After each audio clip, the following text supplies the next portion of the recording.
de l'énergie dans l'écosystème. تدفق المادة وتدفق الطاقة في الأوساط البيئية. Au sein de tout écosystème, des relations nombreuses et variées s'établissent entre les êtres vivants, en particulier des relations alimentaires ou trophiques formant des réseaux trophiques. Donc l'explication de ces deux premières lignes, c'est في كل الأوساط البيئية هناك علاقات بين الكائنات الحية، en particulier خاصة des relations alimentaires ou trophiques، علاقات غذائية formant des réseaux trophiques أي سلاسل غذائية. Dans la plupart des écosystèmes, la première source d'énergie est le soleil. Donc la première source est le soleil. Seuls les végétaux sont capables de transformer l'énergie solaire en énergie chimique pour produire leur propre matière organique. Et après, il y a les herbivores qui vont utiliser cette énergie lorsqu'ils mangent les végétaux. Et à la fin, il y a les consommateurs qui vont manger les herbivores qui ont déjà mangé les végétaux. Et alors, ils vont bénéficier de cette énergie. Donc, on remarque qu'il y a un transfert d'énergie en passant d'un niveau à un autre. Si on veut expliquer ça un peu, bon, l'énergie subit un transfert dans l'écosystème, ce qu'on appelle un flux d'énergie. Donc, comment on a dit que la première source de l'énergie, c'est l'énergie solaire. L'énergie solaire, il va être reçue par les plantes chlorophylliennes. Les plantes chlorophylliennes, leur rôle, c'est de transformer l'énergie solaire en énergie chimique.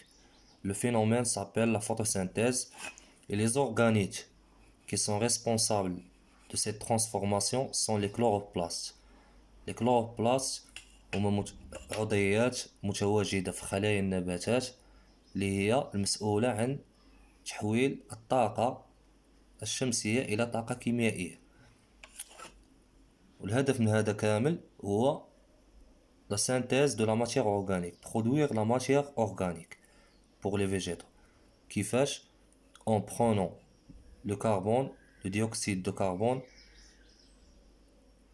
l'eau, la lumière du soleil et en jetant le dioxyde d'oxygène avec la formation de glucose, c'est la matière organique.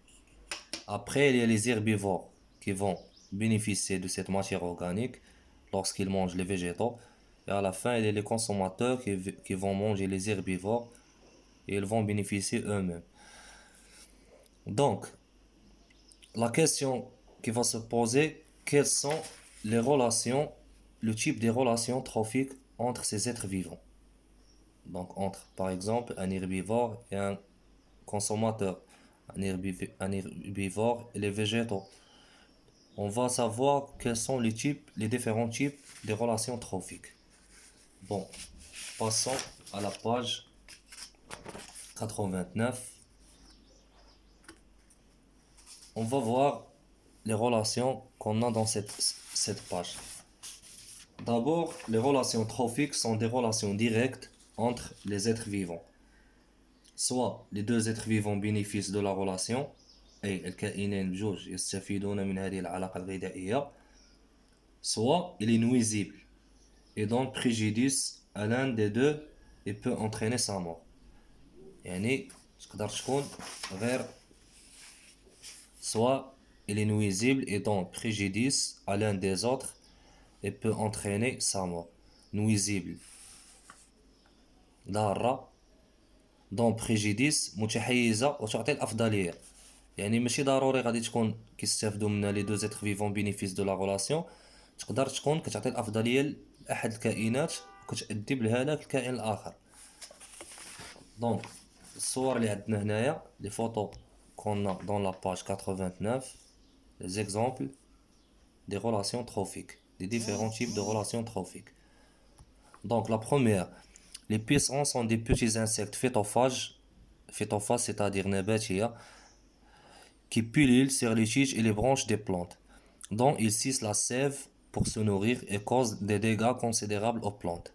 Donc, dans ce cas, on a les pucerons des insectes, petits insectes phytophages, qui sucent la sève, qui profitent de la sève, c'est-à-dire de la matière organique des végétaux, et ils leur causent des dégâts. Donc, cette relation, on l'appelle une relation de parasitisme.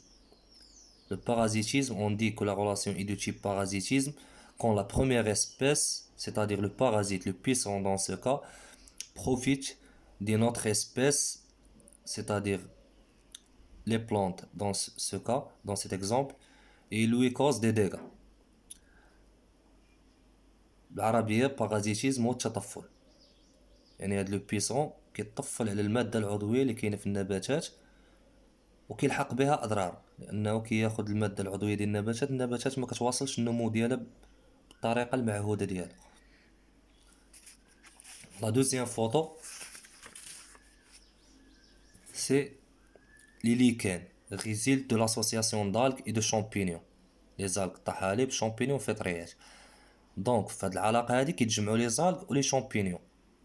Les algues sont des plantes chlorophylliennes, يعني تا هما كيديروا تركيب ضوئي, réalisent la photosynthèse. Le champignon ne peut pas accomplir cette formation de la matière organique. La photosynthèse, c'est pour le but de former la matière organique. Donc le champignon va profiter des algues, de la matière organique des algues. En revanche, le champignon va conserver l'humidité nécessaire au développement de l'algue. يعني le champignon qui attaque les algues, l'humidité nécessaire, l'eau et les sels minéraux nécessaires pour le développement des algues. Ou les algues qui attaquent la matière organique parce qu'ils font la photosynthèse. Donc هاد العلاقات تا واحد ما مضر بالآخر, بالعكس les deux êtres vivants bénéficient de la relation. Donc quand les deux êtres vivants bénéficient يستفيدون من العلاقة, on dit que c'est une relation de symbiose, علاقة تكامل أو تضامن. La troisième photo sont les fourmis. C'est une association des fourmis et des pucerons. C'est une association, une relation trophique qui n'est pas obligatoire. Pourquoi? Parce que les pucerons ne dépendent pas des fourmis et les fourmis ont d'autres sources de nourriture que les pucerons. Donc, même si les fourmis mangent les déjections riches en sucre des pucerons, mais ils ne causent pas de dégâts. Et aussi, les fourmis ont d'autres sources de nourriture que les pucerons. Donc, cette relation, on l'appelle une relation de mutualisme. C'est une relation bénéfique pour une espèce sans causer de dégâts pour la deuxième. Après, on a quatrième photo, la coccinelle. La coccinelle est un insecte zoophage. Insecte zoophage, حشرة حيوانية, c'est-à-dire qui se nourrit de pucerons. Le puceron est phytophage parce qu'il se nourrit des végétaux. La coccinelle est un insecte zoophage parce qu'il se nourrit des pucerons d'un autre insecte.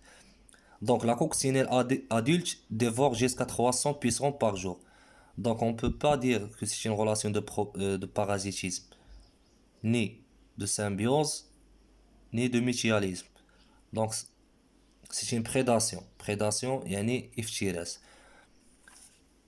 Donc, dans la relation de prédation, on dit que le prédateur se nourrit de la proie, al-farisa, et provoque sa mort.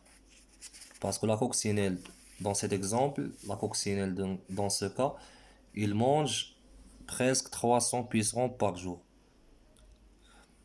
La cinquième photo sont des champignons qui se développent sur les troncs d'arbres morts.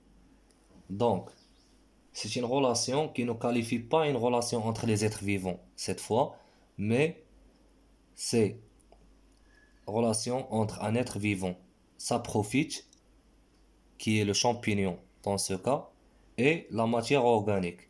يعني champignon هنا كيتغذى على المادة العضوية لا ماتيير اورغانيك اون ديكومبوزيسيون اللي هي مفككة ici des organismes morts، يعني كياكل المادة العضوية اللي جات من كائنات حية ميتة، يعني غير مضرة بهاد مثلا هاد لي ترونك داربغ مور ما يضروا بوالو.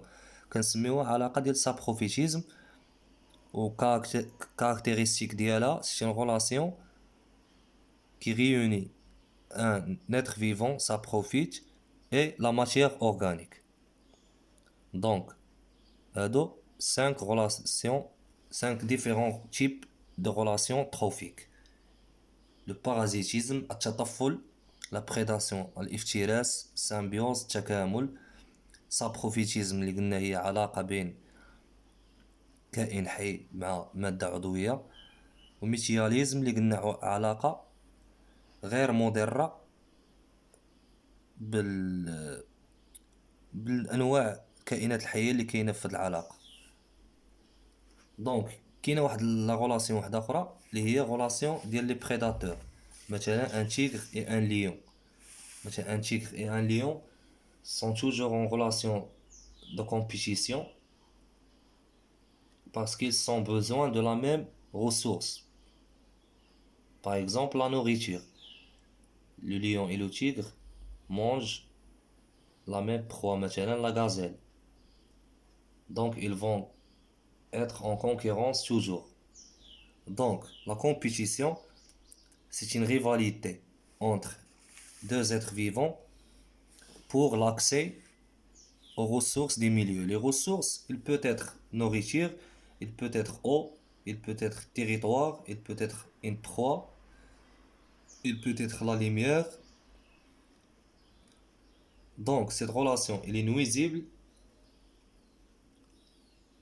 et n'est pas favorable pour les êtres vivants, les prédateurs.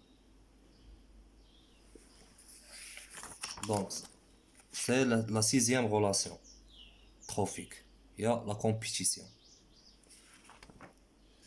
Après, on va passer au réseau trophique dans la prochaine vidéo, Inch'Allah.